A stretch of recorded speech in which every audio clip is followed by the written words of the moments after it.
अब तक आपने देखा एक प्यारी सी बेटी इन तीनों ने मिलकर ऐसी कहानी लिखी जिसे किसी पहचान की नहीं, बस प्यार और भरोसे की जरूरत थी। सस्पेंस अभी खत्म नहीं हुआ। इससे आगे का रहस्य अब। इससे आगे एक शाम अर्जुन ऑफिस से जल्दी निकल रहा था। आयशा और उनकी छोटी बेटी आरवी घर पर थीं। बिल्कुल शांत माहौल था। तभी अर्जुन के फोन पर एक अजीब मैसेज आया। तुम्हारी असली पहचान अब दुनिया जान जाएगी, तैयार हो जाओ AR। अर्जुन के चेहरे पर चिंता की लकीरें उभर आईं। उसी समय आयशा ने कॉल किया। अर्जुन, सब ठीक है ना? तुम परेशान लग रहे हो। कुछ नहीं, बस थोड़ा काम है, मैं अभी घर पहुंचता हूं, अर्जुन ने कहा, लेकिन उसकी आवाज़ कांप रही थी। घर लौटने पर आयशा ने अर्जुन को गले लगाया। क्या बात है, तुम मुझसे कुछ छुपा रहे हो? अर्जुन ने गहरी सांस ली। आयशा, कोई मुझे ब्लैकमेल कर रहा है। मेरी पहचान अब दुनिया के सामने लाने की धमकी दे रहा है। आयशा घबरा उठी। लेकिन अब तो सभी जानते हैं कि तुम AR हो। अर्जुन ने सिर हिलाया। नहीं आयशा, दुनिया सिर्फ इतना जानती है कि AR कौन है, ना कि AR की कंपनी का असली राज क्या है, किस टेक्नोलॉजी पर दुनिया चल रही है, किस प्रोजेक्ट की वजह से दुनिया की कई सरकारें हम पर निर्भर हैं। अगर वो सब बाहर गया तो देश की सुरक्षा तक खतरे में पड़ सकती है। आयशा की आंखें फैल गईं।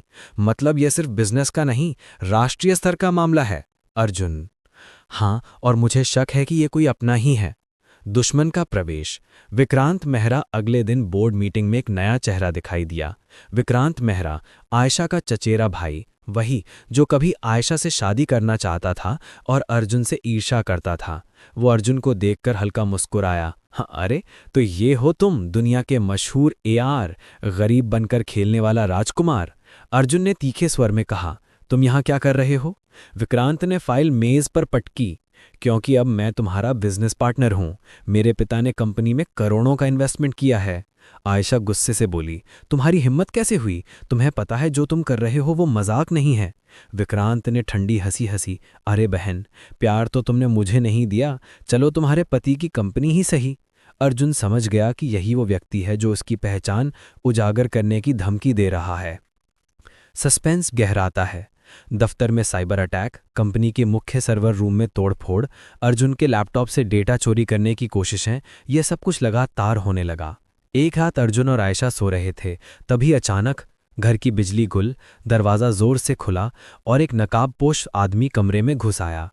आयशा चीख उठी। अर्जुन तुरंत उठकर आदमी पर झपट पड़ा। दोनों में भिड़ंत हो गई। आदमी ने अर्जुन को धक्का दिया और कमरे की खिड़की से कूदकर भाग गया। अर्जुन ने खिड़की से नीचे झांका। एक कार भागती दिखी जिसकी नंबर प्लेट छुपाई हुई थी, पर आयशा ने देखा था कार के गियर पर पड़ा एक ब्रेसलेट जो वो विक्रांत को बचपन से पहनते हुए देखती आई थी। आयशा ने गंभीर आवाज में कहा, ये तुम्हें डराने नहीं, खत्म करने आए थे, और इसके पीछे सिर्फ एक ही इंसान हो सकता है, विक्रांत। अर्जुन का चेहरा सख्त पड़ गया। सच्चाई का पता लगाने का मिशन।